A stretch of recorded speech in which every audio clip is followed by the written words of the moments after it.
বন্ধুরা সবাই কেমন আছো? আশা করি সবাই ভালো আছো। তো সবাইকে জানাই শুভ নববর্ষ। তো আজকে পয়লা বৈশাখ হিসেবে কিছু ছবি ফ্রম নিয়ে হাজির হলাম আমি জিসান। তো ছবিগুলো দেখতে পাইছেন কত রিয়েলিস্টিক এবং কত সিনেমেটিক। তো ছবিগুলো ফ্রম আমার ভিডিও ডিসক্রিপশন বক্সে দেওয়া থাকবে, আপনার চাইলে এখান থেকে নিয়ে খুব সুন্দর এরকম ছবি এডিটিং করতে পারবেন। তো আপনি যদি আমার চ্যানেল নতুন হয়ে থাকেন অবশ্যই চ্যানেলটা সাবস্ক্রাইব করতে ভুলবেন না। তো অবশ্যই ভিডিওটা একটা লাইক করে দিবেন। তো ছবিগুলো এডিট করার জন্য প্রথমে জিমিনি অ্যাপটা প্রয়োজন হবে। তো জিমিনি অ্যাপটা প্লে স্টোরে পেয়ে যাবেন। আমি প্রথমে জিমিনি অ্যাপটা ওপেন করে নিব। তো আমি প্রথমে জিমিনি অ্যাপটা ওপেন করে নিলাম গাইস।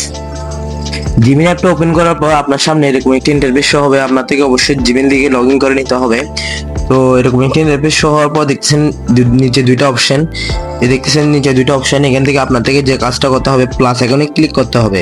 তো গাইস আমি প্রথমে প্লাস আইকনে ক্লিক করার পর দেখছেন গ্যালারি অপশনে ক্লিক করবেন। গ্যালারি অপশনে ক্লিক করার পর আমি এখান থেকে একটা নরমাল ছবি আপলোড করে দিব। তো গাইস আমি একটা নরমাল ছবি এখান থেকে নিয়ে নিতেছি। নেওয়ার পর আমার থেকে আগে থেকে একটা ফর্ম কপি করা ছিল, আমি এখানে শুধু বসে দিলাম। বসে দেওয়ার পর এখানে আপলোড করে দিলাম। দেওয়ার পর এখানে 5 সেকেন্ডে 10 সেকেন্ডের মতো অপেক্ষা করবেন। একটু অপেক্ষা করার পর দেখতেছেন ছবিটা চলে আসলো কত রিয়েলিস্টিক। এখানে লেখা আছে পয়লা বৈশাখ শুভ নববর্ষ 1433। তো দেখতেছেন কত রিয়েলিস্টিক ছবিগুলা। আপনারা এই ছবিগুলা ফ্রম ভিডিও ডিসক্রিপশন বক্সে পেয়ে যাবেন। আপনারা চাইলে এখান থেকে নিয়ে খুব সুন্দর এরকম ছবি এডিটিং করতে পারবেন।